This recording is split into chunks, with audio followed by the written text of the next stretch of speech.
Radix can only draw with Xenos. They can't overtake them from that stage. But then if Xenos do at least get one map off of Radix, then Xenos will be going to LAN. It is going to be the same strat here for Team Enyx.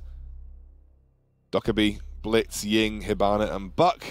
It is that assault on the bottom floor. They're expecting, I assume, Arsenal and Church, but it is going to be Baron Stockroom that is locked up here for Xenos. So is this a strategy that Team Enyx want to run against Baron Stockroom? It just doesn't seem like it's going to be as effective, like you said.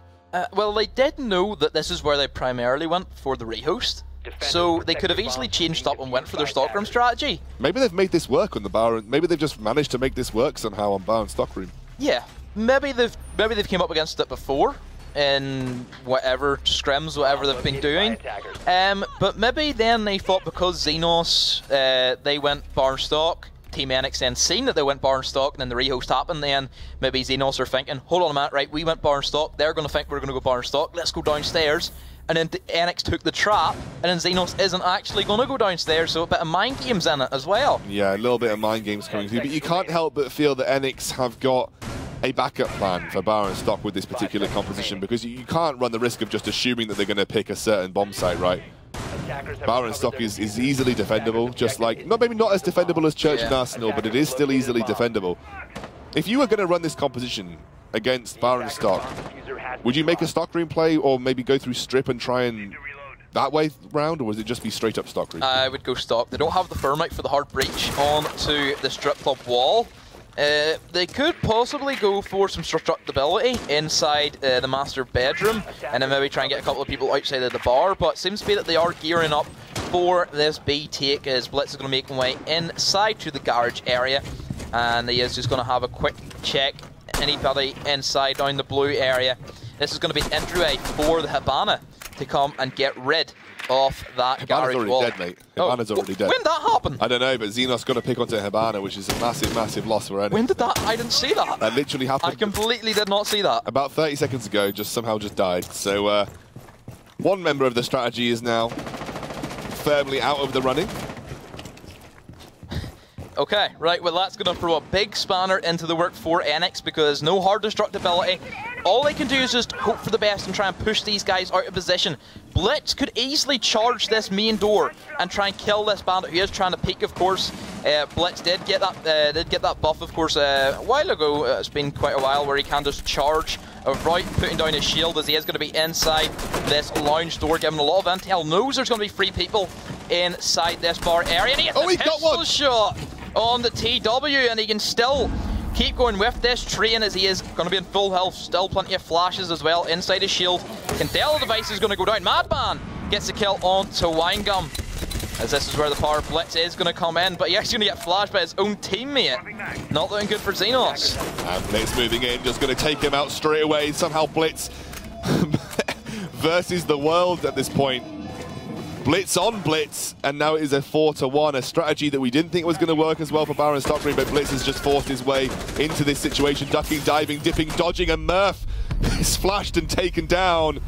And Enyx somehow made this strategy design for potentially the basement floor work on Baron Stockroom, and you feel it was just for pure gun skill in some scenarios, but really facilitated by Blitz getting all of that information in the back end of that Baron Stockroom area.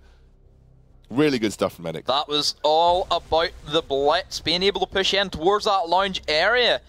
Maybe Xenos should have had a smoke inside Stockroom, possibly, because he's going to be then a great player to slow everything down, especially whenever Candelas and smoke grenades start getting chucked in. You can just pop a smoke canister and just say, hold on a minute, slow it down, and this is going to be our bomb site, not yours. We dictate what you do, not the other way around. Got another question. Please tell Demo to unblock me from broccoli. No. Okay, that's a no. And the next question is, how many squads have you single-handedly wiped, Demo?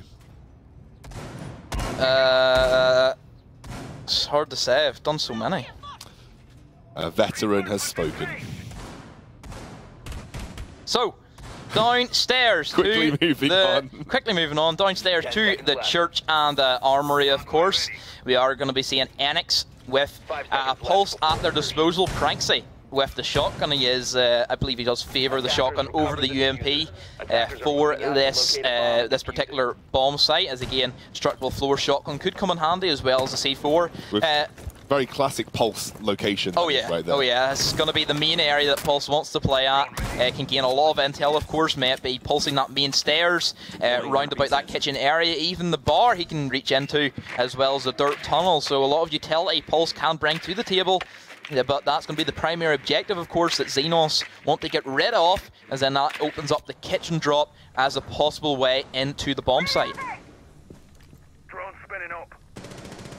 Oh, my microphone was up on my forehead because I was putting some putting some Bonjela on. So, Enyx now with Pulse.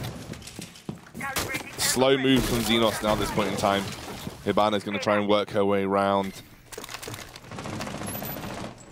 Ash throwing nades in, trying to get some sort of disruption down.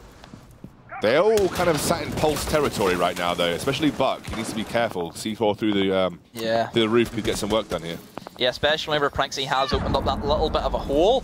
Quick thinking from Madman, I believe, as he did manage to impact nade them Hibana pellets onside the kitchen hatch. So if Xenos have used their Hibana pellets on, may it be the bar and also the stockroom hatch, then that's going to be kitchen safe and sound for Pranksy to do some work with. That shotgun, we are going to see the kills start being opened by Xenos as Blitz does get taken out. He was their Jaeger, so a big Slayer down on the board for Enyx. C4 get tossed by Pranksy, doesn't catch anybody this time around, but he can still play aggressive with this shotgun underneath that destructible floor. Not the end of the world, Team Enyx losing one. They still have 4 very healthy members, and Xenos have got a couple of members sub 50%, even sub 25%, as Ela shrops down that mine. Is now making a very big roam play, Madman, here. Wow, he's kind of making a huge roam at this point. This is going to be huge for Enyx. If he can pull it off. I don't think Xenos are going to be expecting this. Maybe, I say that, but it's only going to be TW to stop this happening, but he's just going to be looking at the hatch, not expecting that at all. That's the one thing about putting a Claymore at that ladder. You think, okay, we put the Claymore there, we're going to be safe, we don't have to worry about that now. But anything can happen. A C4 even could get rid of that. You always have to be careful. But it is going to be a Madman putting the pressure. Kinders does get the frag grenade on the Pranksy. Madman's smart enough, he could run into this kitchen corridor and start punishing these guys inside kitchen, because Hibana doesn't have a clue that he's going to be flanking.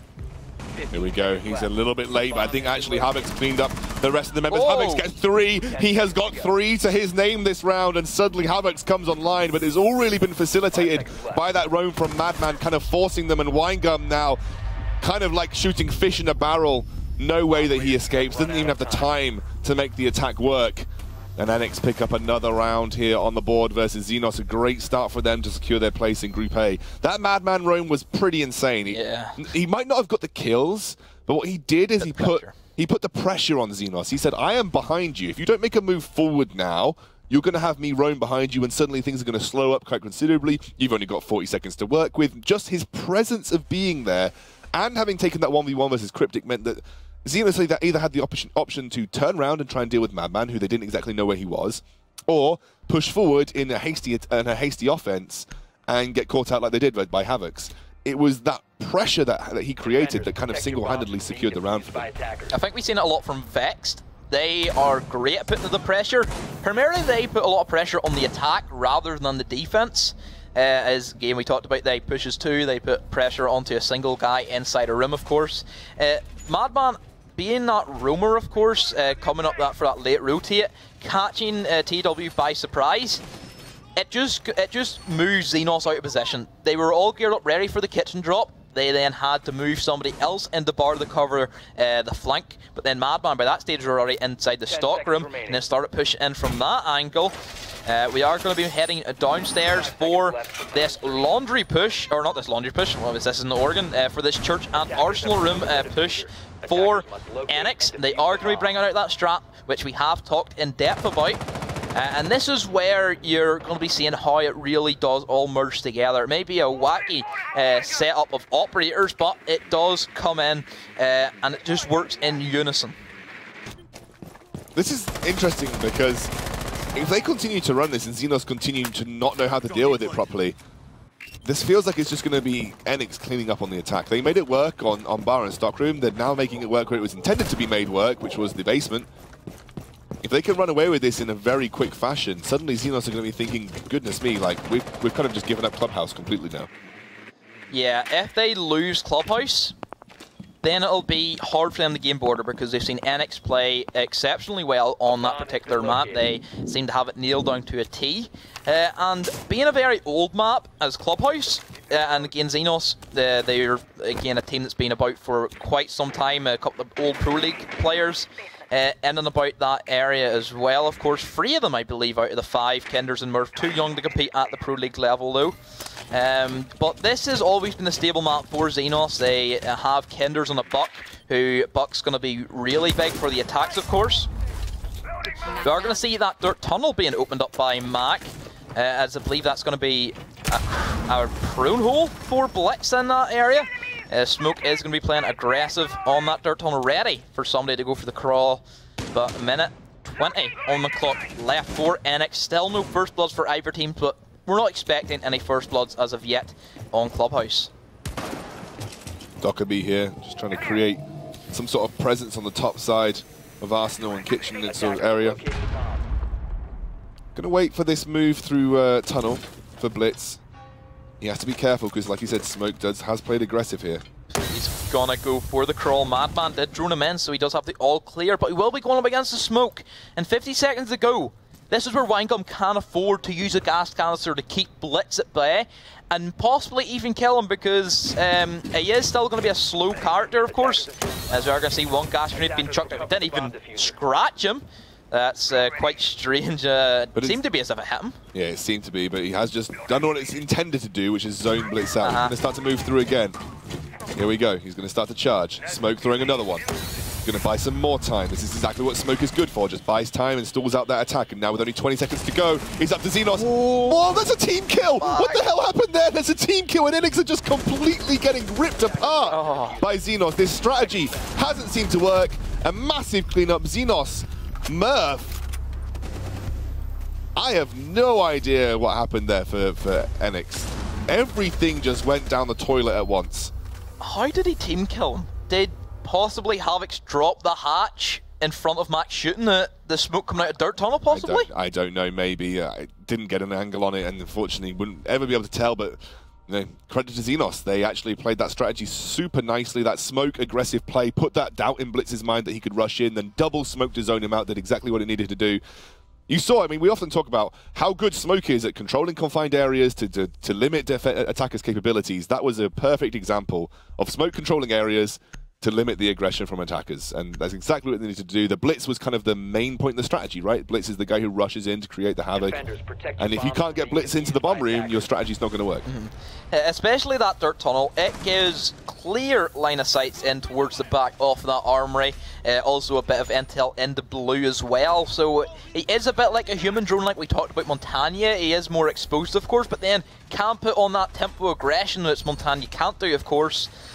Moving into Enyx's barn stockroom, looking at Xenos' attack lineup, they will be going for the Montagna stockroom push, I'd imagine, with their lineup of operators. They have the Buck, so cash room, of course, is going to be an option that they can start destroying. And this is something that we see Enyx do a lot, and maybe they might not be ready for their own strat being used against them. It's interesting. Xenos might be able to sort of take this and run with it. Attackers are heading out to defuse a bomb. Xenos are very heavily grouped here, making their way over towards Garage. Yeah, it's going to be the Garage they're going to primarily get the Habana in, get off that row of reinforced walls, get rid of that. But primarily, they're going to want to take cash room first before they do any of that, because as we do see, bandit charges are going to be down on that lounge double wall. And you may say, oh, why don't you just Thatcher? He can still sit there and bandit trick that. Let's not forget it. So they are going to do the correct thing, open up above the bandit so he can't go for the bandit trick. And this is where the line of Habana Pellet should be coming out very shortly for Winegum in this scenario, as the upstairs is going to start to be flooded by Xenos members. Kenders are going to start ripping up the floor, and also I believe it's going to be Cryptic supporting them upstairs. Clearing the way. Habana is going to start to open up, like you said, from Garage, trying to find her way into the lounge area, trying to get at least a bit of pressure. Montanya now outside stockroom, waiting to make that stockroom push, as we always see Montanya do on this kind of bomb aggression site.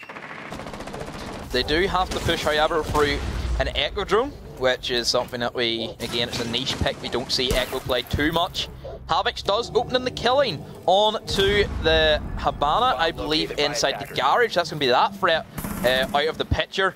And also, Pranksy on the smoke can stall out a lot of this round as well, like we talked about with the control factor that smoke can bring.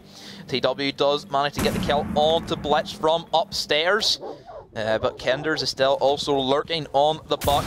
As we're going to see Enyx play really aggressive, running nearly at the Montanya. Madman gets the kill on the Murph from the jump out from garage. And he also gets a second one on the TW. And this is what we're expecting from Madman, to do these plays that shift the momentum into his team. Smoke grenade is going to go down. He gets a third to his name. Last one up is going to be Kenders, who was located upstairs. He has pushed down and into the lounge area. But in a 2v1, it's going to be hard for him to retake with 45 seconds. Kenders now, like you said, the retake. It's actually the Echo drone, probably very, very much an issue for him. Trying to move through, and now Pranksy looking for his opportunity. They've got full vision of him, this Echo drone, doing exactly what it needs to do, keeping complete control of this aggression coming out from Xenos. I don't know how much they can get done here with the control of Echo still available and up. And you can see there, again, more and more problems on the side of Xenos. Echo, if you don't have anything to take out that drone, it's just going to have so much fun on defense. Yeah, he's going to be that character which wins you or loses you around. In this case, he is going to win you the round, as Kenders is going to move in, disorientate it. It's very easy for Pranksy to clean up the kills. And that's going to be Enyx taking another round. Yeah, solid defense from them. They knew exactly how to play around that Montanya strat. Honestly, Madman, 2 clutch kills, kind of gave his team the opening. Aim from Madman there was just so good, and he's now at 5 kills apiece with Enyx. Both him and Enyx playing incredibly well. Yeah, Enyx was... Ooh, look at this. Yes, fancy. This is fancy. Talking about Enyx, I wouldn't have said Enyx was one of the stronger members of Enyx. Seeing these past 3 weeks, he has upped his game dramatically. His gun skill is 10 times better than what it used to be, and I must commend him for that. He is really putting the shift. His gun skill is on point. He's been able to get these clutch kills with Bandit, which you're looking at from one of your roamers, of course. And he has been doing work, and again, getting that early frag onto Wangum in the garage really helped slow down the pace and tempo from Xenos. And that did help his team win the round. We will be moving then into this barn stockroom defense. Enyx, they do have that Montanya push that they would expect for a barn stockroom. They're going to pick a glass. I don't see them picking the glass too often for this strat. So you're just sticking behind Montanya long range, maybe? Or? Yeah, that's what we're thinking. Typically, we'd see the buck being picked up by Madman rather than the glass, but they do have the Ying, so she also has smokes. Yep. So that's going to be 4, actually going to be 6 smokes in total, because let's not forget Montanya has 2 to his name. So if they completely clear out this B site with smokes, it could be a very quick plan. Talk to me about the importance of Fuse here for Enyx, because Xenos didn't pick Fuse with their Montanya strat. Talk about the importance of Fuse coming through. Something you mentioned right at the start, when you pick a Montanya strat, having that utility of Fuse to back them up. Fuse is one of them fear operators. As soon as you hear them hockey pucks just being dun dun dun dun, you're just going to run, because it's in your brain from the early days of you starting out in Siege, playing casual, getting killed by this guy whenever you don't have a clue. You just have that little bit of a fear factor. As soon as you hear them fuse charges going down, you better run, and that's always going to stick with every player, unless they can just man up and say, you know what, I'm going to see if I can tank that, but for the most part, you're going to get killed from it. Madman looking for an opportunity to get in behind stockroom, behind Montanya. Like he said, use that long range, just try and be the long range assailant with the, I guess, the protection of Montanya to back him up. And they can see Montanya just there, holding the angle on the door. Nothing they can do about it right now. He is just acting as that human drone. Do you see Madman rotate over towards the north side beside the construction site? I was expecting him to play at the door beside Montanya, but him being able to cut off the crosses primarily might be the lounge door. But you see Murph get the kill on the Pranksy. It's going to be an upstairs room, bit of a poor clear out from Enyx in that scenario. But talking about Madman, where he's going to be located, that's going to be primarily for him to cut off these crosses coming in from that big double wall and also the lounge door, which just gives another angle rather than the upfront single push. To see Mac get the kill onto the smokes. That's going to be Montagne free to push in without any obstruction stopping him. Yeah, and he's seen that now. He's going to start to move in towards stockroom. Like I said, he's full sight. Everybody from Xenos can see that he is there, but he's not going to get killed easily. Oh, Madman drops down with the pistol, and Winegum gets the return kill onto him. Madman going down, Cryptic takes down, he knife blitz! Murph gets Mac, and now it's Havocs versus the world. I don't know how much Havocs is going to be able to do on Ying here versus 3, especially versus Vigil, who's still alive and able to roam around pretty much unseen. 2 roamers, 3 roamers almost with Vigil, Jaeger, and Ela. Heavy on the sort of the roaming capability as Murph goes down to Havocs here. We've seen Havocs do much, much harder feats of victory than this. And he's, like you said, a player that has started to come up on this Enyx roster as a standout player. He still has 2 Candela devices to work with, but he's cautious off that cash room stairs. And the other one is going to be expanded down beside that stage area. Is he going to push in? He does manage to spot the Vigil, does equal up into a 1v1. Oh! Too aggressive, possibly, still at 30 seconds. Yeah. He could have time to possibly send a drone out, knowing that Vigil's dead, then you know, okay, we don't have to worry about him being invisible to drones. But nonetheless, good angle by the Ela up on top of the bomb, and I'm sure that Havocs that's going to be the last place you'd expect somebody to sit. Yeah, Winegum just held the angle really nicely. You're right, I think really Havocs had an opportunity to play that a bit slower. He could have peaked more slowly, because realistically, Ela was right out in the open. Yeah. So if Havocs had even just scouted that very quickly with the drone and seen that, he could have prepared his shot, jumped around the corner and potentially taken the round. But he took it quite quickly. Yeah. Relied on pure aim, you know, pure flick shot almost, and Winegum was holding the angle as it stood because he knew where he was getting shot, shot from. So. Even at that stage, he could have rotated and went for the plant inside B, which then would have put the pressure on the Winegum, and he'd have to move for a big open bar, which is just, we talked about he is in the open. That's just going to be him in the field, basically. Wide open, can get shot from any angle, of course, from that area. Maybe he has to look back and just think about his decision-making skills, but still a good effort. He did manage to get 2 kills, but was very unlucky, but nonetheless, good clutch from Winegum. Enyx running without a smoke in basement. Going to be running Ela and Pulse, Mira, Jaeger, and Bandit. Pulse, something that's been fairly popular. Didn't really get much work done for Enyx on their previous defense at this point in time, but again, Pulse is one of those operators that even if someone just makes a slight mistake, puts themselves slightly out of position, they can punish very, very easily. If a Pulse managed to kill either Habana or a Buck, you have done your job, because those are the 2 most influential operators for this particular bomb site. If you take care of Buck, then you have free range of sitting in the back of that kitchen area. If you take control, or if you manage to kill then the Habana, that's gonna neutral all hatches that Xenos could potentially get open as well. Scouting coming through here from Xenos, taking it slowly. Very close series between Xenos and Enyx. We kind of expected that given the standings at this point in time, but 3-2 at this point for Xenos is good. You know, if they can take Clubhouse from Enyx, that's going to be great for them. I know Enyx play a great border as well, but any win here, like you said, a draw for Xenos would be considered a victory for them in the course of this week, I think. Yeah, if they get a draw out of this, that will put them 6 points in front of Radix. So if they do then manage to face up against Radix and draw, then that would be their spot confirmed. So if Xenos manage to get this clutch back, and it's going to be Clubhouse is going to be the map that they will do it on. I don't see them taking border off Enyx the way they've been playing. So they seem to have a bit of momentum. They've won a couple of rounds now. They've got 2 to their name, so it's only 1 round in it. Can easily take this this series from this point, especially if they manage to bring it up to level terms, which then puts the Enyx, or puts the pressure onto Enyx, and then they're going to have to start getting a bit. They're going to feel pressured. They looked really strong, open up in the start, but then the momentum shift, which you talk about so much in Siege, anybody can win from a 4-0 deficit. We've seen it happen before. Oh, Pulse, he had a shot right there. Pranks, he missed 2 of them, and now he's suddenly caught in an awkward position where the rest of Xenos know where he is, and he's not got the best angles. Right above him as well. He's done it again. He's missed once more, and he's going to have to retreat to Dirt Tunnel here. Hatches are wide open at this point. I think it's a great position for Xenos. They've forced Pranksy off the hatch control. He still managed to waste 2 minutes. And now he is in an even worse location for Xenos. Maybe, yeah. Right beside the hatch with a shotgun. As soon as somebody drops that, they're dead. There's no way that they are going to win a close range fight against a shotgun. We've talked about how influential shotguns can be in particular maps. especially the M10, which can put down a lot of rounds per minute compared to possibly Smoke Shotty, as he is just going to go for a couple of spray shots through the smoke, through the flashes, and then those back up straight away. 20 seconds on the clock, and we are going to see the plant going down as TW does get the kill on to Blitz, and at this stage, Enyx are falling apart. Xenos have the plant down, they have control upstairs. No crazy roams, it seems, this time from Madman. Really strong stuff from Xenos. Yeah, they forced him out, and I just got to say, Pranksy missed a lot of shots, and Cryptic TW from downtown slams Enyx into the ground.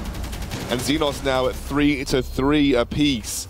Pranksy had 2 opportunities that game to pick off members through the ceiling. He missed both shots. Then when they did make the breach, he missed a couple of shots on the planter. Not Pranksy's game, and he had a very important role that game. He was protecting that entry to Kitchen. He gave up the entry to Kitchen, like you said, put himself in a decent position, but those Candelas made it very difficult for him to find his way in and get a good position on the entries from Xenos. They played that super nicely, but Pranksy kind of let that slip. Another main area that Xenos actually pushed from was they came in from the main stairs area. They had an Ash charge, and beside that, that armory single wall. That then should have been doing the MAC to make sure they don't push that main stairs. The mirror window on the church wall is great for holding the memorial and the main stairs. It locks it down really tight, especially whenever teams want to try and push into that little corner on the bottom of main stairs. Then that's where C4 gets one of the easiest kills of the game. But Mac maybe didn't do his job, or wasn't expecting them to push down main stairs and was more geared up for the kitchen drop and brought himself maybe a bit back into that church and then left his position at the mirror window. 10 seconds left before insertion. Enyx probably left wondering how to approach this. They're actually going to go with a Dockerby, but not a Blitz Dockerby strat. They're just bringing Dockerby alongside Twitch. Yeah, alongside Twitch, alongside Hibana, alongside Buck. Nothing too out of the ordinary with their operator choices. Again, Twitch is going to be used to counter mirror windows, as we typically always see mirror being played for this bottom floor, of course. Typically we'll see the mirror windows inside Blue Tunnel, or either, more than likely, the #1 spot's going to be in the church wall, like we have talked about. And getting rid of that mirror church wall does open up a good angle into the heart of the bomb site, of course. And getting rid of that blue, it then just gives you another option, because typically this blue corridor is more or less a death trap for you to push down if you're not a shield operator. But he did waste both of his Twitch drones and didn't manage to get anything from it. So Twitch, her gadget didn't do what I'm sure Enyx wanted to do, bringing the Twitch, but he's still going to try and push down anyway. Yeah, I think he saw the mirror window. He thought maybe he could go for it without getting taken out, knowing that someone was there regardless. But unfortunately, that run and gun with the Twitch drone for the mirror window didn't quite work out. Actually, Xenos clearing drones very nicely. Not giving any information, or trying to give as limited information as way as they can. Buck's going to, like I said, open up that kitchen here. Has to be careful of Pulse, though, because you know that's kind of where Pulse will strike. He'll see you above, he'll chuck up a bit of C4 and make your life hell as he opens up more of that ceiling. Yeah, that's what exactly is going to happen. Equally, I would say that having that destructibility on the side of attack and defense just brings into the mind games once again. You can see as an attacker a hole inside the kitchen. That then going to have to slow you down to say, okay, there's going to be a hole. He might be peeking it. Whenever I run for this door, I'm going to get killed. I then have to take 10 seconds out of my time, slow down the round even more to make sure he's not there. And if he is, then I'm going to have to take a gunfight with a Pulse, who is then going to have that advantage, because he could either move from between that seconds I went for the peak. Very animated demo. About that explanation. Here's the Candela going in right now, and also Hibana now trying to make an entry. Doesn't find a frag. Kinders somehow takes the clutch 1v1. Oh. You can see Kinders can see through that mirror wall as well, knows exactly where Twitch is as he comes around the corner. 4 versus 2 right now, and Team Enyx are actually managing to do this. Somehow Enyx come out on top. Have no idea how that ended up being the case, but it looked like some sort of pincer movement across Armory. Came out on top here, and then some clutch shots coming through from Enyx, but that was a win that they sorely needed. And they're going to put themselves on match point on defense. We'll see where they choose to defend that basement area. They're probably putting themselves in with a good shot, and looks like with Pulse coming through, that might be where they look like they're aiming for. Castle as well. Damn, this is Church and Arsenal room, that is basement defense coming through. Pulse, Castle, Jaeger, Bandit, and Smoke. So very heavy control. Mira. Okay, they're going to swap out Smoke for Mira. I'm curious to see where this Castle's going to come into play. We don't see Castle being played at all for the basement because typically the Castle barricades aren't very good for this particular basement hold. There's not a lot of high traffic areas that you want to get rid of, which aren't already easily taken out by nades, of course. And then also just simply bashing them down as well, because sometimes you might see somebody putting a castle barricade down on the blue, and from that blue you can easily just go for the quick 12-hit bash and get rid of that castle barricade. We might be seeing them inside that memorial, completely castle off memorial, almost just like a pit of death, and then you can of course then work with what you've got, knowing that somebody's going to be inside memorial trapped. You can either just decide to impact nade open the castle barricades, go for the quick push, or either just wait for them to take it out on their own and then push straight through. We are going to see that one on the blue, which I said could easily be bashed off from anybody on the push blue, but the way Xenos have been playing, they have no interest in pushing that blue tunnel. It's all about the kitchen. Absolutely going towards kitchen here. You can see trying to take some sort of aerial entry like you expect around the Arsenal area. Enyx just want to play this slow as possible. They want to wait for Xenos to make those moves. They don't have any crazy heavy roamers, so they're just looking to try and defend and keep an eye on as much as possible. Like I see Pulse always in that same area at the back end of the Arsenal room, just looking for an opportunity to get something up near stairs, try and get a C4 over, potentially pick up at least one kill. And like I said, taking out Buck, taking out Havana, both of those are really good pickups for Pulse, so if you can do that, that would be a plus for Enyx. Yeah, if they manage to take out that Pulse, of course, it's going to limit Enyx's information gathering that they will have. Of course, we talked about how well Pulse can gather the information, might be main stairs, kitchen, or even the bar as well. And it's always going to be that main objective that Buck needs to go for. You see so many battles coming out between Pulse and Buck. It's whoever kills who puts the other team in a big advantage, of course. You lose the Buck, then you lose your destructibility, and Pulse is still going to be there giving out all the information. You then lose your Pulse on the defending team. That then screams for a kitchen drop coming out from the attack. Has Hibana just opened up escape tunnel? Yeah, I think he did. Just because then that just gives them another option to push from, of course, because having multiple angles that you can use to your ability, it helps a lot, especially on Clubhouse whenever you need to collapse a lot as a team. As you never see people drop one by one on Clubhouse, it's always 30 seconds, everybody drops at the same time, and it's just all-out gunfights from there. And having that angle down that dirt tunnel, we talked about, it gives complete control off that Arsenal room. That could be the real decisive factor if somebody decides to choose to play that. But I'm not expecting anybody to go down dirt. I think Pranksy again, he has to be careful here. He's running in very close. Buck taking a couple of shots back and forth, but Pranksy gets their first kill onto Cryptic. 5 versus 4. Suddenly things starting to look good for Enyx as he's flirting with Death, and Death does not deliver its blow. It was so very close, and he actually goes down. He actually picks up 2. Pranksy in a stalwart defense of Arsenal. 2 versus 1. He's going to pick up Kinders, but finally goes down to Murph as Death's Swift Scythe takes its next victim. But this is a great start here for Enyx. 4-3 as that dirt tunnel thoroughly cleaned up by Blitz, who's now going to move back on Jaeger towards the Arsenal and Stockroom area. But oh my word, defenders win, and that is Team Enyx 5-3. Really wonderfully played, but realistically that was all set up from Pranksy. He had an awful round on the previous defense with Pulse. This time round he stepped up and took a 2-for-1. 2-for-1 and some very important members as well. Yeah, I think that Pranksy had one of the best rounds he's had so far. We said he was a little bit quiet today, but he did show how powerful a Pulse can be in that scenario. He wasted 2 minutes and also got 2 kills. That's amazing from a Pulse player. I said if you get 1 kill and you waste a minute and a half, you've done your job. He's just took that over to the next level, and that has secured Enyx. I believe that's going to secure Enyx or land spot, as I don't think Radix can then chase them, I believe, from this spot. Yeah, Enyx for sure, definitely going to secure themselves a land spot, I believe. You're seeing some of the highlights here. We saw some blitz play, worked out really well on the first time that they pulled the strategy out, not quite working out the second time round. But Xenos had some great moments as well, and specifically Murph had a couple of really stand-up performances too. He just kind of picked off members left, right and centre, dropped that diffuser. This was a really great round for Murph and honestly Xenos in general.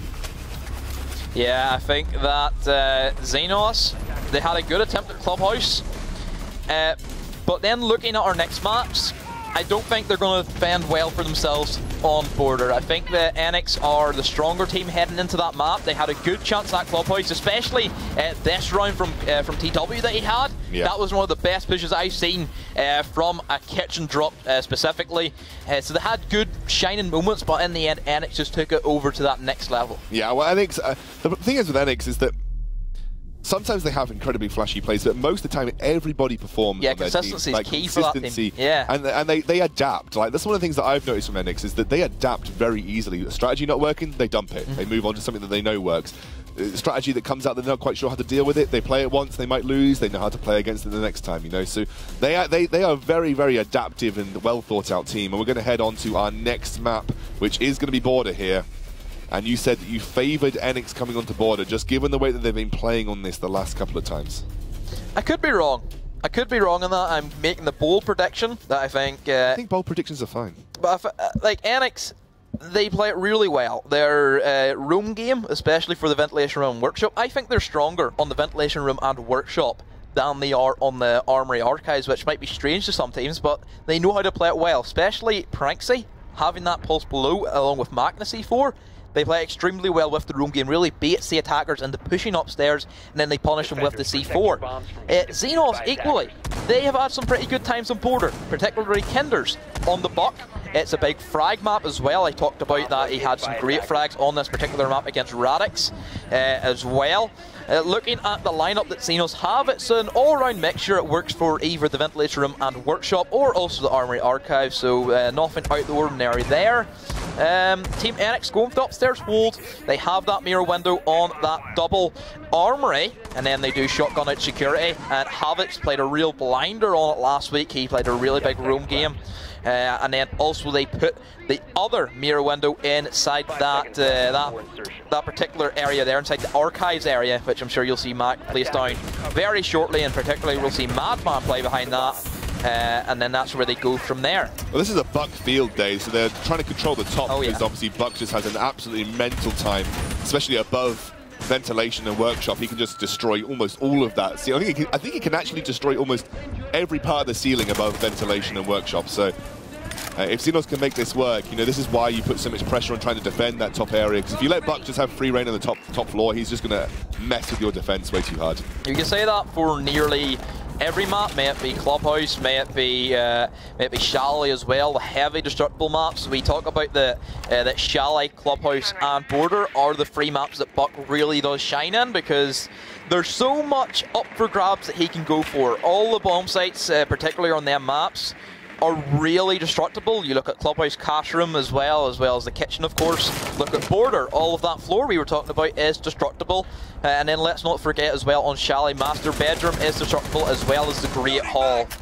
Pretty much all of the second floor is destructible. I think one little bit inside the archives is concrete whenever you go for that single window jump in, but that's the only bit. But nobody can sit in there anyway. Yeah, and Fountain, as well as a little bit of offices, but realistically every key area on every key area on the second floor here on Border is security. Yeah. Xenos here trying to make a play, trying to move in, trying to gain control of that area. Hibana's taken a huge amount of damage, but he gets the clutch versus Havoc. Havoc goes down now to Winegum.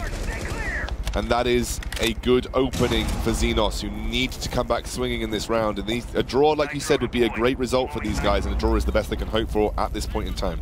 Yeah, that's what they need, is a draw to keep themselves in the running to contend for that land spot. Radix are right in their tails, and let's not forget that they have to play each other. We're going to see Matt get a C4 kill on the floaty, not before that we do see Havoc's on the Bandit actually get dropped, of course.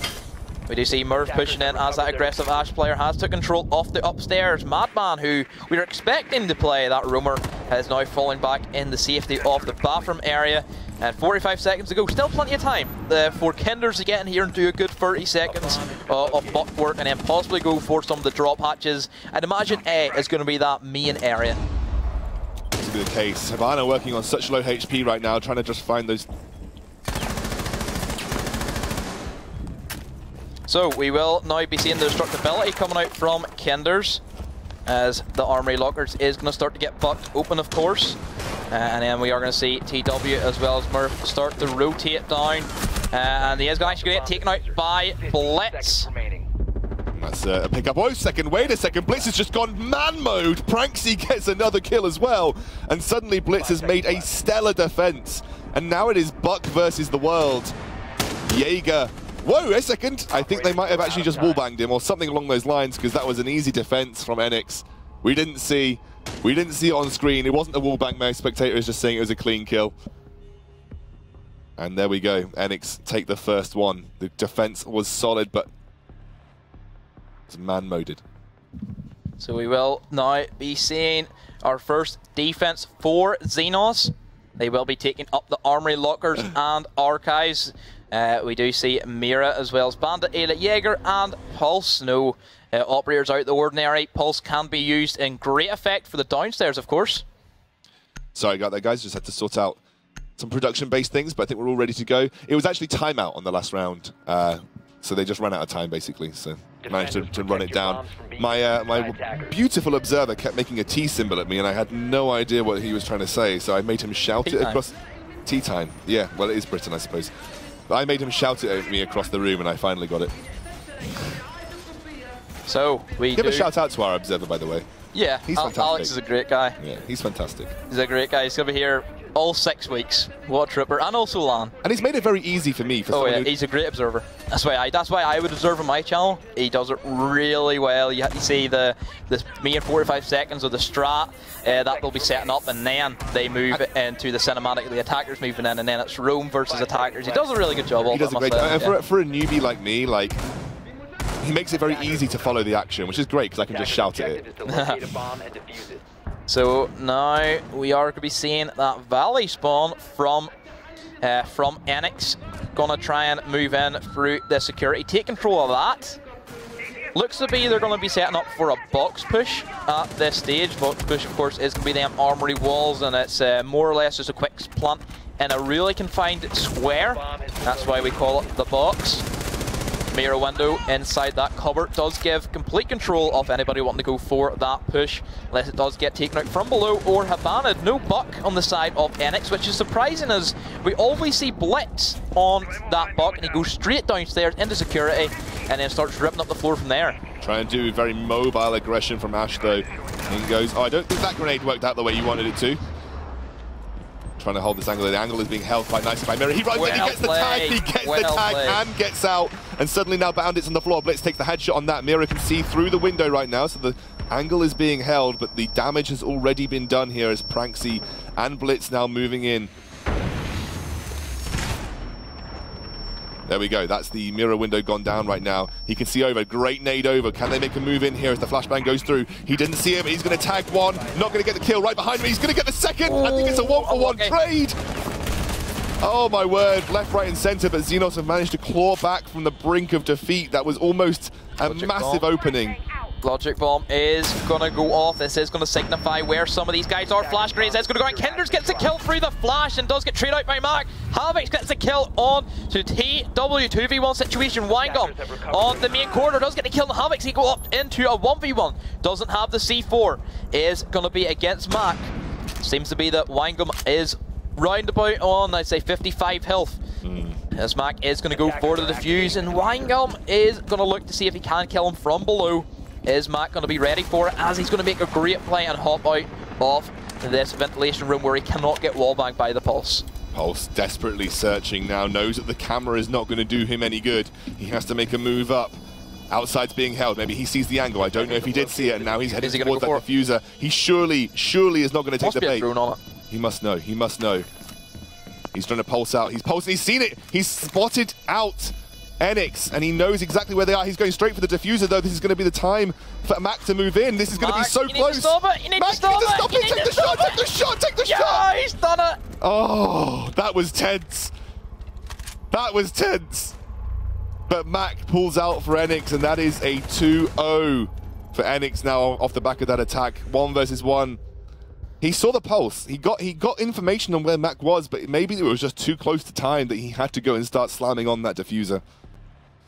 Well, that's close to call. I actually think that Mac got stuck in the window there at stage, and I was like, oh no, that's going to be the decider.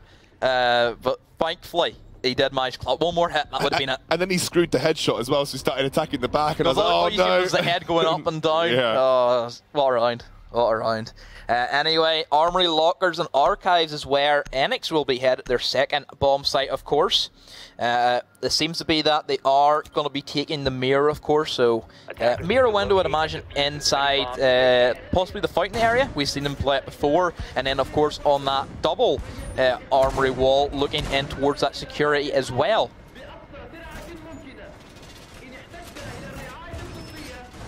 Enyx running with a Vigil, no IQ to spot him out, so maybe this Vigil can get some serious roam work done this game. Xenos obviously running with Buck. They are favouring Buck over anything else.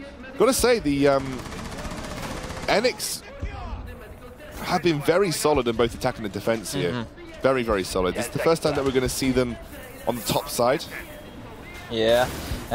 They do have the mirror window set up inside the cupboard. I was expecting the double wall, that's where they typically put it.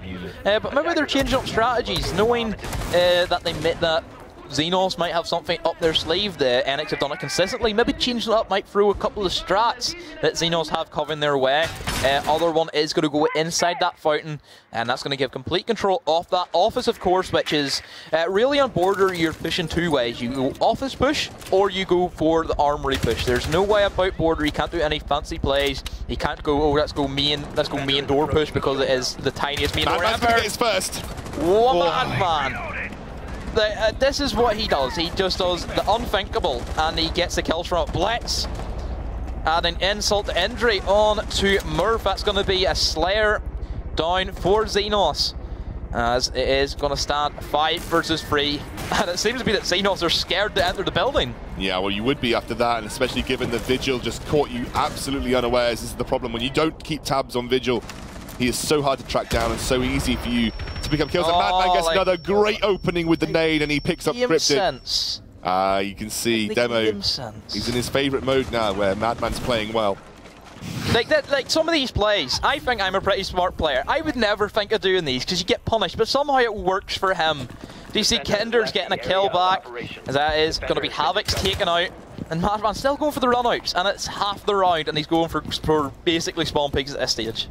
Floki, just by himself, trying to back up Kinders, the only two members left alive. They have Buck and Thermite. At least they've got some hard entry and ability to open up some angles as well, as Madman finally able to be avoiding detection.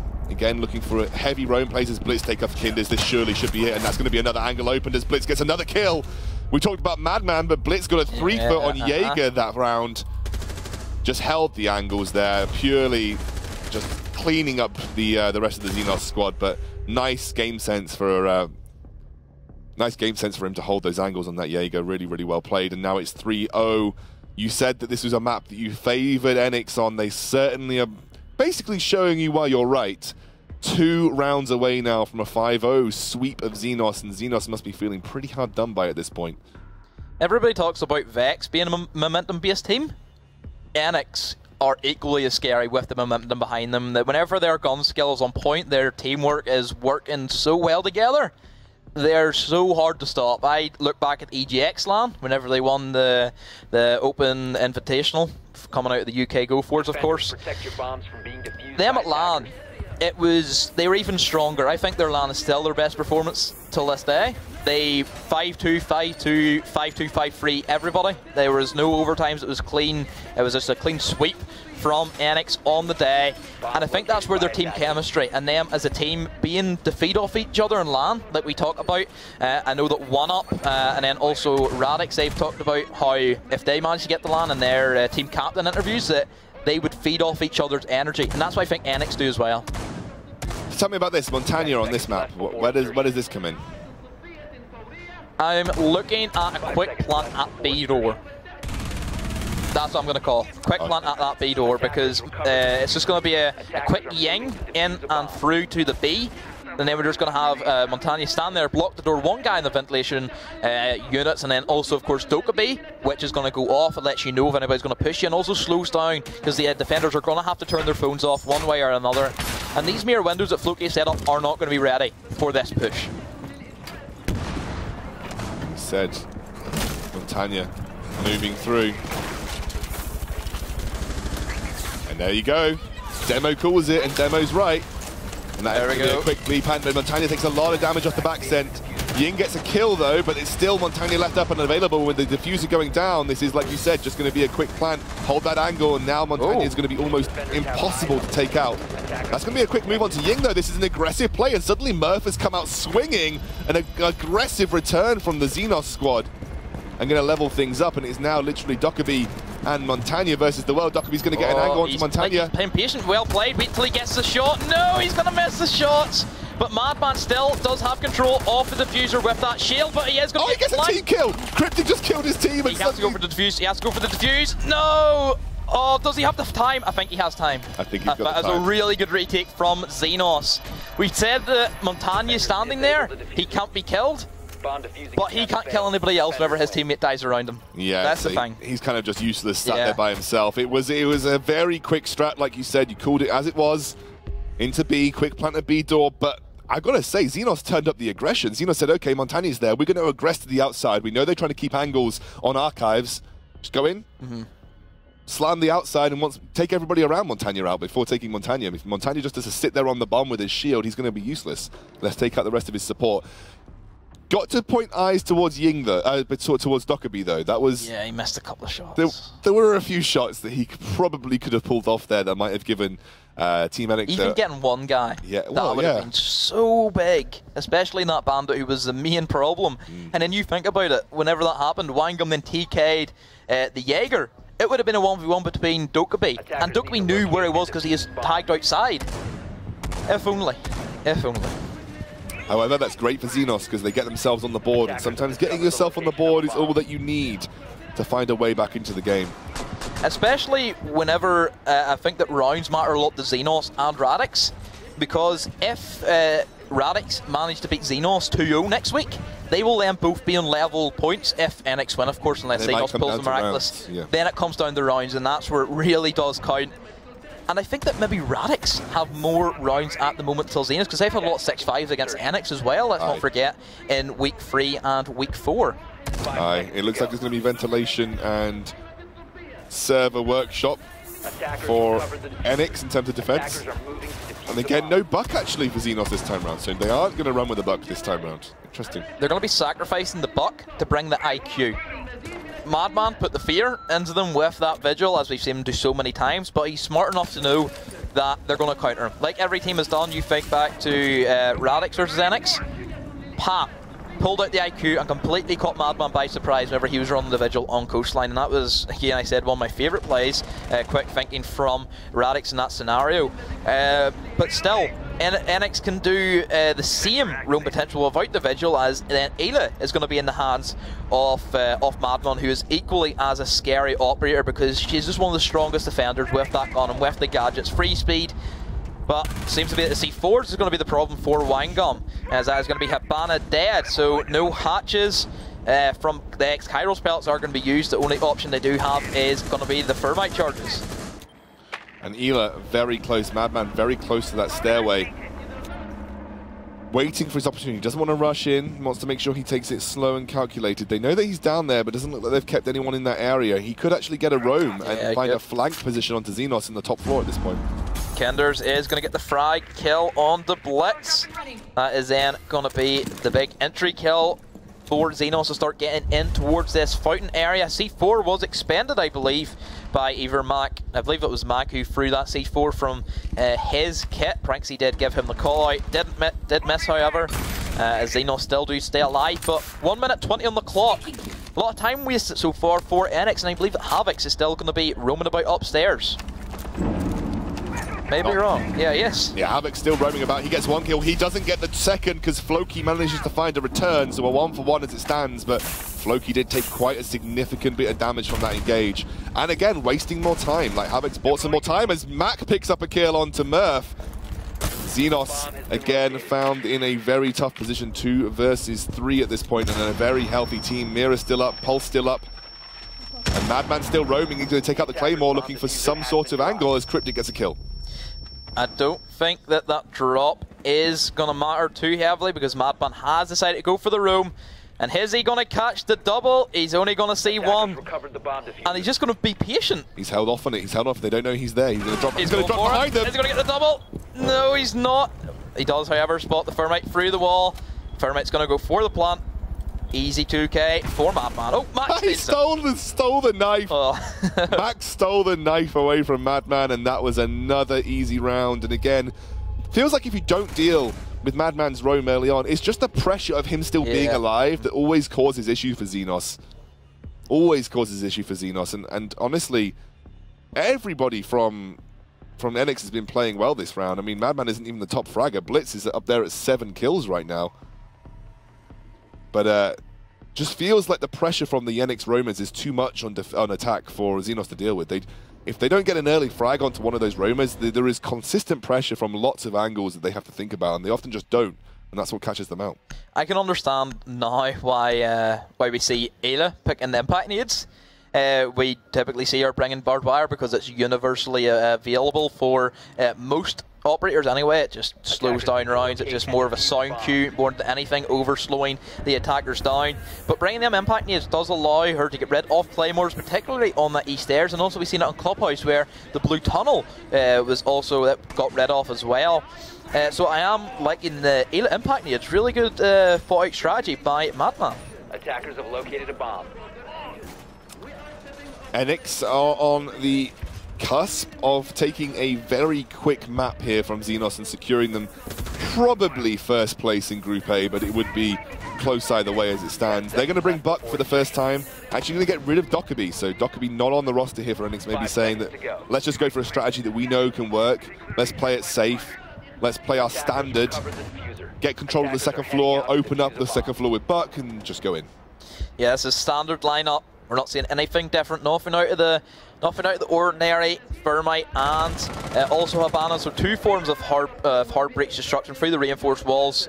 Madman's going to take a peculiar route and go for this this customs push. Kenders is going to be the man to face him, but I'm sure he's going to get droned out and will scurry away, as we are going to see Kenders fluff his bullets, and Madman is going to punish him. And at this stage, the two Slayers, the two roamers come into engagements, and Madman does show who's the top dog. Yeah, Kinders has had a lot of great performances, but Madman right now is kind of on top of his game. And with Ayla going down, that's a major roam pressure that Enyx no longer have to worry about. Maybe you think about Jaeger, maybe you think about Jaeger as Winegum actually gets the kill onto Madman, who just kind of recklessly ran through the wall. And that also means that they've swept out the diffuser too. Suddenly now it's 2 versus 4. How did that happen for Enyx? Something went horrendously wrong here. Maybe a little bit too rushed. Yeah, too carried away, I think. Definitely felt like Madman especially kind of ran through an opening with really not thinking what might be on the other side. Yeah, I believe that he maybe thought that nobody would be playing in behind that A bomb site and then just go for the rush. You've seen that the walls weren't reinforced. As Blitz does fall to Murph. Last man up is going to be Havix on about 30 health, and at this stage is going to be Xenos clawing their way back with a round. They needed this round, absolutely. Havix still potentially could pull off something major here. It would have to be something major though, and it would have to be incredible for him to not take. He'd get MVP of the year if he clutched this. He would be MVP of the entire year if he clutches this with 1 minute 15 to go. No angles can be seen yet, and any roamer's trying to make his way around. There is a roamer right behind this door over here, so he has to be careful. Oh, the headshot! Straight to the head. What a clutch shot from Havix, but now he has given away his position. Team can rotate around that. He has to be so careful.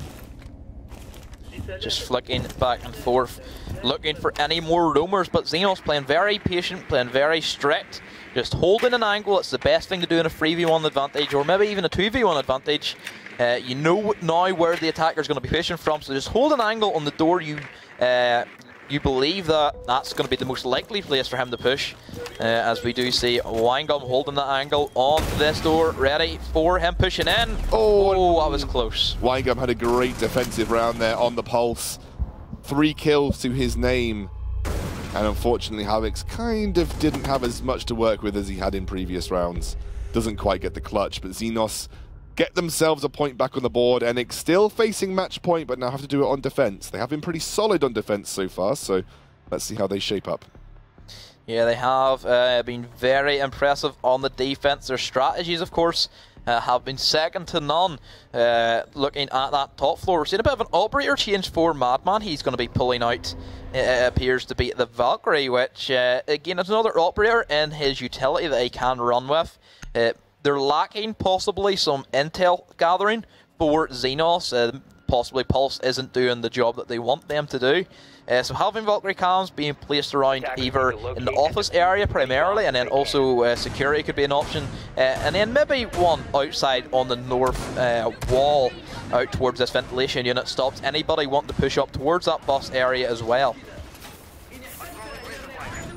Enyx going to keep control of this top side, which means that whilst Buck is useful, not going to be as useful, but the Xenos aren't even running in this time round, so they're going to run with the IQ instead. Maybe worried about the Vigil, because that was just such a massive issue for them in the previous engage. I mean, Madman tore apart that opening frag with Vigil because they just had no idea where he was, so running IQ this time round. They will be faced with Valkyrie instead, though. No Vigil on the side of Enyx, and it's going to be Jaeger, Smoke, Mirror, Bandit, and Valkyrie. Bringing the IQ does allow Xenos to get rid of these Valkyrie cameras, which I'd imagine they're not expecting Valkyrie cameras because Enyx haven't played it any other time. But if they know that there's going to be a Valkyrie, then it does give Winegum some use with that IQ device, of course. But for the most part, primarily brought to counter Madman, as they did know they played him. They played Vigil on this particular bomb site where he did the crazy runouts. We'll be seeing Madman and Blitz play downstairs, another strategy which we have seen them do previously. They did this in the final on ML on Saturday, where he plays downstairs in bathroom, has a camera ready for that primary thermite wall on the office, and then he C4s them from below, and that usually clears out either the Habana or sometimes the Habana, but primarily it's going to be thermite that is going to be the main objective. Shots all over the shop right now, and Xenos looking for that second floor entry as it stands. No one going down as of yet, though, with 1 minute 54 to go. Enyx trying to buy as much time as possible, force Xenos to make some rash decisions, maybe not quite on their point as they open up into this floor. Now they're making their entry. Don't find any angles or any heads just yet, but they do get one kill onto, I believe that's Bandit going down, so Xenos now 5-4. Yeah, this is where the push is going to start coming in thick and fast for Enyx to defend. Xenos have picked up the tempo a bit more than previously what we've seen them do. Murph in the position for that quick push in towards the fountain area, and this is where Thermite will fall into the trap, I'd imagine. If Madman plays this right, he knows it's going to happen. Let's see if he can come off. And he is going to go for the C4 and get the kill on the Floki. Thermite down. Big place for Madman, but the end of the diffuser is going to get picked up by Murph, and Xenos will carry on. Really well played with the Valkyrie cam there. And they managed to get that C4 play. That's going to be Cryptic picking up Blitz, though, so suddenly now they kind of put things back in their favour. Madman now making a move up on Valkyrie. He's going to try and find an angle onto somebody as it stands, as the smoke grenade comes out to try and buy time. This is where Smoke can start delaying a lot of the time in this round, coming down to the last 10 seconds he could potentially stall it out on. Madman still playing that roamer, does catch a glimpse of Thatcher. Pranksy gets the kill on the Kinders who tried to push in, and the diffuser is now going to be secured and is going to be planted. One guy on these stairs is going to keep Madman at bay unless Madman gets an insane shot. Mac, however, gets killed on the Winegum. A 3v2 he has now equalled it up on. One guy's going to be at these stairs. It's going to tag up Madman. Murph gets killed on the Mac. Oh, Murph gets a kill onto Pranksy as well. And now it's Madman versus the world. Can he do it? He does get an angle, but they are moving too quickly for him to actually get a proper attack. He's going to start bashing that diffuser, but it is now just him. Do they know? They don't know. Surely they're going to try and go for it. Oh, yes, there we go. That was like this first round we seen. Whenever Winegum almost had it. Oh, that was scary close. It would have been a clutch win for Madman if he'd managed to get away with that. I felt just felt that he probably didn't have a chance on the angles given his HP. Felt like just going straight for the diffuser was the best line of play, thinking that they might try and hold for a bit longer. But Xenos now 3-4, and Enyx have to win on attack to give themselves the clean victory. Of course, it can still go to overtime if Xenos get to 4 wins on this particular map, but Enyx now have a chance to move through. Maybe they need to go back to something a bit more unorthodox. Maybe they need to go to something like Dockerby, because that was working for them previously, but it looks like they are going to stick with the standard. I'm going to bring Buck into the equation too. Buck, of course, is going to be that main destructible operator for this map. He can be used to rip up from above if it is Ventilation Room and Workshop, and equally move into Ventilation Room and Workshop and Buck in the Armory and Archives area. We didn't see Enyx bring the Buck last time, instead they brought the Dokkaebi. So this is going to be more their standard strat, where they get Blitz in down stairs through the tellers and into the Ventilation Room and Workshop, and he starts getting rid of anchors primarily inside the A bomb site rather than the B, because A anchors are a lot harder to get rid of than B, because you look at the size comparison, look at the B bomb site compared to the A, it's a lot more close range and tight, so the angles, of course, you can start playing aggressive with an Ashe, and then of course looking at the way that Xenos are setting up, they do have a pulse, so he could possibly go for the room like we did see Wingom downstairs before, so they could put some pressure from below, and then also he could just stay upstairs and feed info for his team. Scouting out now here, just trying to clear things out. We'll have to see if they can get as much work done. It feels like some of their recent rounds, especially early, haven't been quite so good. There's the roam. I think that's Madman going to get the kill onto Winegum, one of the best performing members of Xenos on this current map, and that is exactly what Madman needed to do, because that is pulse down. So suddenly things not so hazardous for Buck, especially when he's trying to open things up with that skeleton key. So pulse going down is a big deal here for Xenos, because Team Enyx now have opportunities to quite freely open up the floor of that B bomb site. That is going to be one rumor down for Xenos.